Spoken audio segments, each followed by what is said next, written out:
Hi guys, so I'm editing this video and honestly it is all over the place. I knew it was going to be because I had written down what I wanted to say, but it was on my phone and I was recording on my phone. And I don't know. I think I'm just gonna edit a few things out, but I think I'm gonna keep it pretty much as raw as it is and just let it go.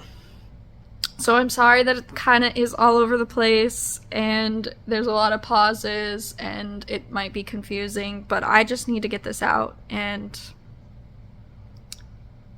yeah, so I'm sorry if you don't like that. It's totally okay if you guys want to skip it. This is just me venting and talking about how I'm feeling and just why October is important to me, and kind of just all over the place about abuse and how I'm feeling with my PTSD and stuff. This is kind of a mental health check-in and everything, just a mess. So if you guys would like to join in, perfect, this is a video for you, and if not, then that's okay, and I'll see you on the next one. And yeah, thank you, and I will see you later. Hi, hello. My name is Jade, and welcome to my YouTube channel. I'm already crying and I haven't even started.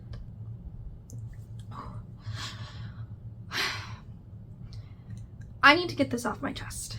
I need to talk to someone, and what better community than the community that I'm building on YouTube? Is this a little personal? Yes, and I'm sorry. And trigger warning ahead of time. I am going to be talking about domestic abuse, all different types of abuse. SA, I wouldn't really say child abuse. I'm not gonna include that in this video, but just domestic abuse. I want to talk about what October means to me, what October really means to me. Of course, October is super important to me because I love Halloween, I love everything scary, everything dark, everything creepy, everything like that. I love the gothic aesthetic. I love all of that. But October is also important to me because it is Domestic Violence Awareness Month. And I've made a few posts on here before saying that I am a survivor of domestic violence.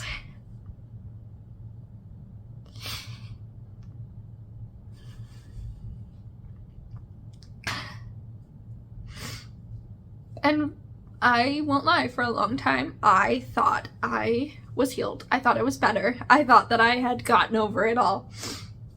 I was in denial. I was in denial.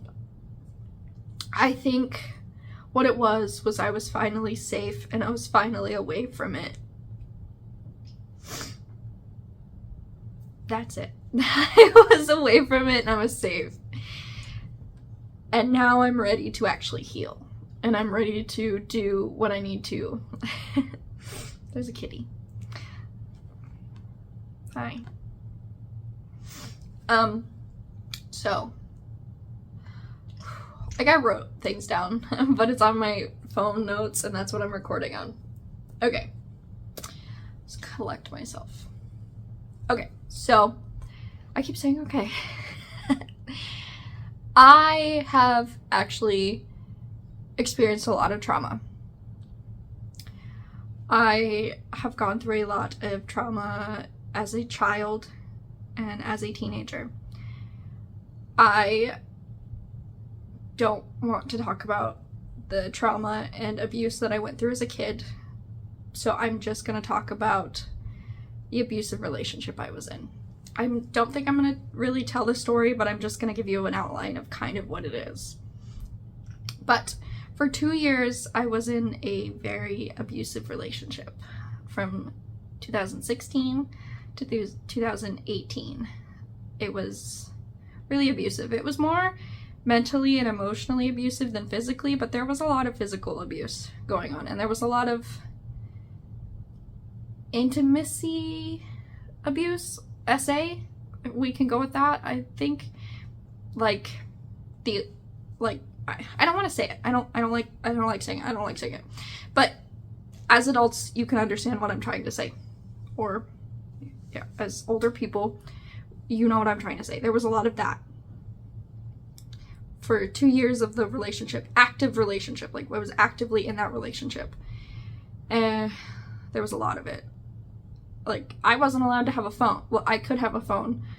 I wasn't allowed to get my license. I wasn't allowed to get a job. And then there was a point that I had to get a job because I had to support that relationship. And then I was only allowed to work with females. But then at one point I was accused of dating a female, and it was just, I wasn't allowed to have social media, but then I had to have social media to make it look like I wasn't being abused. But like, I personally wasn't allowed to post on the social media, only my partner was. And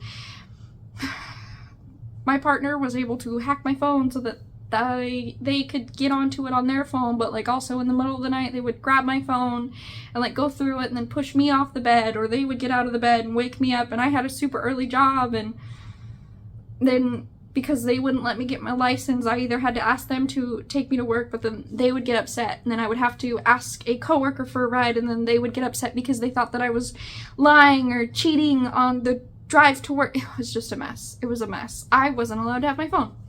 So from the time I woke up and went to work, I had to be on the phone with my partner. And then when I was at work, if I was on a break, I had to be on the phone with my partner. Lunchtime, I had to be on my phone with my partner, like phone call all the time. And then when I got home, if my partner was at work, I was only allowed to watch YouTube. I watched a lot of YouTube. I had to stay in my bedroom too. When I lived with my dad gave me a list, very, very, very long list of chores that I had to do. So I had to do the chores for my dad, and then I had to stay in my room. I had to listen to the rules of my partner. So it was very, very conflicting because I had to listen to the rules because it was my dad's home and I was paying rent to live with him, but I also had to listen to my partner. But not only was my partner abusing me, but my partner's family and friends were at the same time. So that's what I was dealing with. And then I broke up with my partner. I don't know how many people have been in abusive relationships. I wish no one was. I don't want anyone to be in an abusive relationship. They are awful. They will break you down. They will destroy you as a person. But it usually takes someone 7 times to leave before you will be officially like gone from that relationship. It did take me quite a few times to leave. And even when I did leave, that person continued to stalk me and stay in my life and stay and have control and abuse me for 2 more years of my life.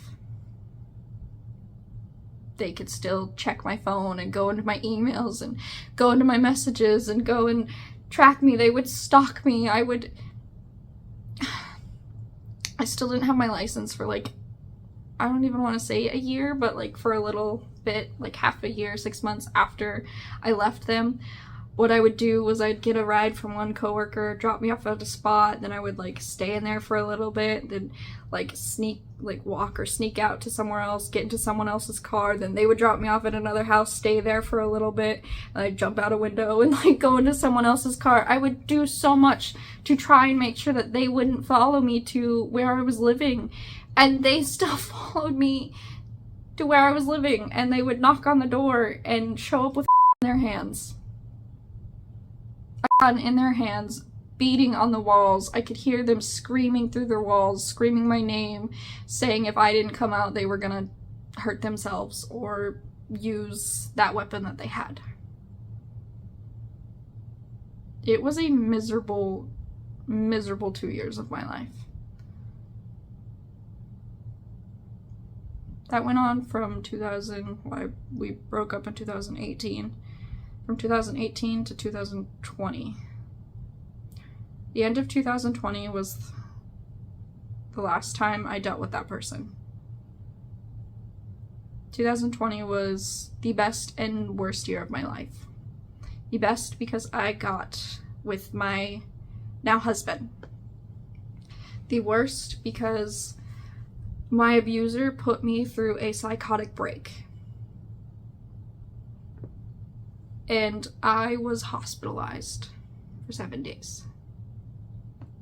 I tried to end myself because of my abuser and their family, because of something they did to me. It broke my brain. That's pretty much what the doctor said. It pretty much broke my brain. My brain couldn't take anymore, and my 22nd birthday, tried to end myself. And I was forced to go in for 7 days, and I was so scared to come out. I was so scared. I was scared for a long time. Sometimes I still am. But I thought after that I was good because I was seeing a therapist. Like, even before that I was seeing a therapist off and on. But now I know that I know that I'm not. I was medicated. I was seeing a therapist.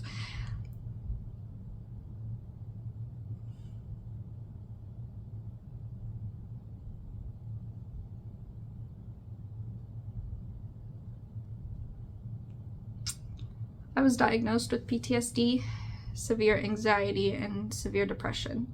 My depression and anxiety doesn't necessarily come from the abuse I went through.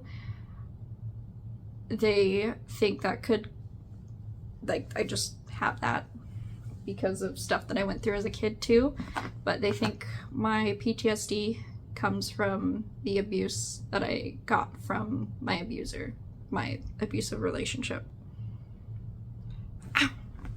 But in 2021, I felt like I wasn't having flashbacks. Like 2019, 2020, I was having flashbacks all the time. 2021, I wasn't.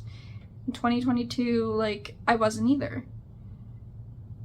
But I've noticed 2023, the past few months, I've had a few flashbacks. I want to say, like, my mental health was all over the place back in 2022. But I finally got back on medication for my depression and anxiety and PTSD. It's not the same stuff I was on before, but it is a different kind of medication. But I think that I feel safe again. I'm not sure. I'm not sure where I'm going, but I think that I thought that I was better because I wasn't having flashbacks, but I don't think that I was better. I think that I just had so much else going on because I was married and I moved and I was just dealing with this new life, and I thought that I had a family that I could trust, and like I was gaining all of this stuff, and it was just everything. And then last year, 2022, in October, I realized, I knew that October was Domestic Violence Awareness Month, but last year, like, it really hit, and I was like, oh my gosh, I'm no longer in that state that I was abused in. I feel safe. This person doesn't know where I am. They haven't tried to contact me. I have been contacted by this person since then, but they haven't tried contacting me. I feel safer than ever. I feel so empowered. I'm gonna stand up for myself because I know that I have people on my side now. Like, I had a family. I have a very, I wouldn't say rocky, but very weird family dynamic when it comes to my personal family. That is something I'm not sure if I will ever get into on my YouTube channel, just because my YouTube channel is public. Anyone can see it. My family can see it. And I don't want to start drama with my family. I don't want to start drama with anyone. And I think it would just be better if I keep that off of the internet. But it's very odd. So I didn't feel like I had the people that I'm like, I didn't feel like I had the support that I wished I had to feel like I could stand up and talk about it. Because, you know, my family was like, Jade, don't talk about that. That's personal stuff. Like, a lot of people were like, don't talk about that stuff. That's personal. Why would you put that on the internet? And I get it. But I felt so empowered. I felt like I wanted to be that person for someone else who was going through that, who was finally breaking up with that person, who was dealing with that abuse, who was finally getting away, who was scared. I wanted to be that person. I wanted to help. I wanted to help advocate. I wanted to be an advocate. I still want to do that, but I was so empowered. I wanted to do that. I was so determined. And so I did it. I spoke out. I was talking. I was posting on Facebook. I was posting on Instagram. And I was just so alive, and I was ready. And the people that I thought that had my back and that supported me, it didn't. They didn't. And it hurt, I think, more than it would have if the abusers and their family came at me again. Of course, that would hurt me and scare me, but my abusers don't know where I live. And I'm going to keep that like that. They will never know where I live. If they find this, then they find it. And they can say what they want about me, and they can say everything in the world. Whatever. They can use their words to hurt my feelings, but they cannot physically find me anymore. But seeing those hurtful words and hurtful things that the people that promised me that they had my back and they promised to support me, and just, I think that's what hurts the most, is that they encouraged me to speak out. They were so happy to see me empowered, and they were like, yeah, we've got your back, Jade. And then to hear what they were saying about me, and to hear them get so mad at me, and that just started the decline. Like, it just started the downhill of everything last year, if I'm going to be completely honest. Me standing up for the abuse and standing up for other victims and survivors of abuse, that started a very hard situation last year. And why? Because I wanted to be there for people who went through abuse, and it was wrong. I'm sorry. It hurts.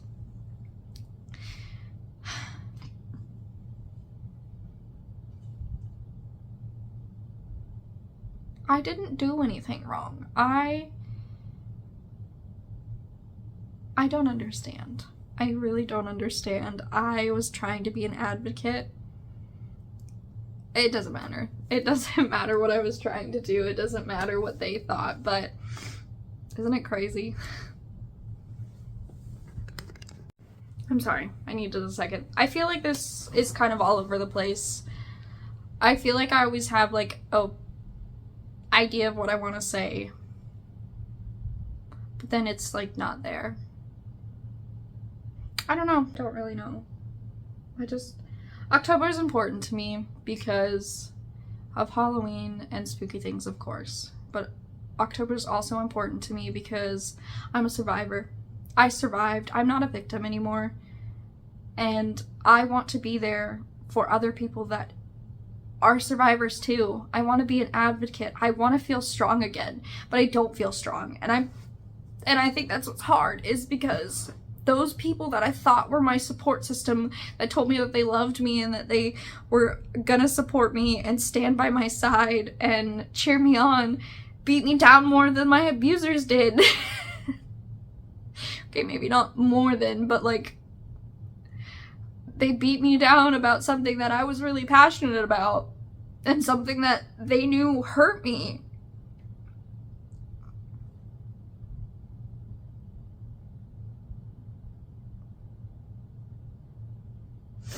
And it caused a lot of pain last year, and yeah. All I gotta say is, if someone is passionate about something, don't be mean about it. Don't tell them they're dumb. Don't get mad at them. I don't know. Don't think that they're trying to be mean to you or something. I don't even know. Guys, where do I start? I want to tell my story, but I'm so scared to now. I'm scared that the people that abused me are gonna come out of the woodworks, and their family or friends. I'm scared that the people that I thought are on my side, that I found out that weren't, are gonna come after me again. I don't know, I'm just scared, but I want to be an advocate. I want to tell my story. I want people to see that we do survive and we can do it, and it's possible, but I just don't know where to start. I don't know if sharing my story is oversharing, because sometimes I see people saying, why would you share that on the internet? That's too much. Or why would you write a book about that? That's oversharing and that's gross. Where's the line? Where do I start? What do I do? How do I do it? I want to be that person that someone looks to and is like, they got out of it, I can get out of it too. Because no one deserves that type of pain. No one deserves that hurt. I don't want to see someone lose their life because they're stuck with an abuser. No man, woman, or non-gendered person deserves that. No child does. No adult does. No animal does, but animals don't really have a choice. I'm sorry, this video is all over the place. This is a hard topic for me to talk about, especially because I'm scared and because I felt so strong last year and I just don't feel strong this year now. Ouch, quit poking me. I don't know what to do anymore. It's so weird to think that people can just take your strength away so easily. I don't know, quit poking me. One moment you have it and the next you don't. But remember, healing isn't linear. It doesn't just go up. It's like a wave. I don't like that analogy. The analogy I like is like a graph, like a line graph.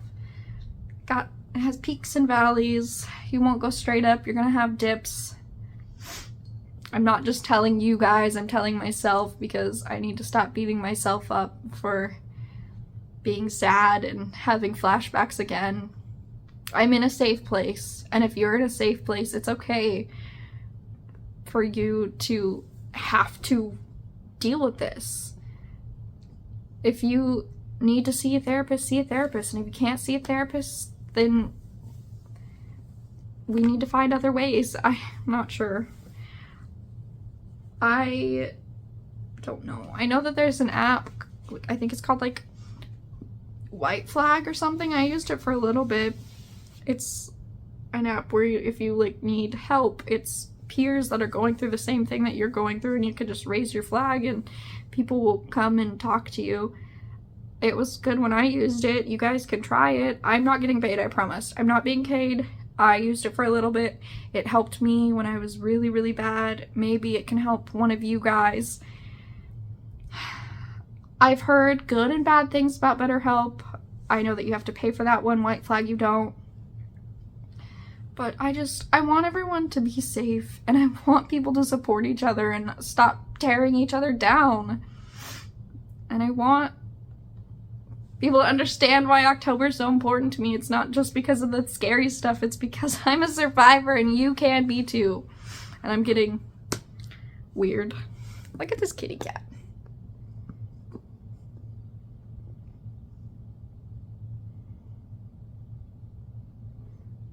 Alright guys, I'm a mess. This is a mess. I'm sorry. I have a headache. I'm gonna go.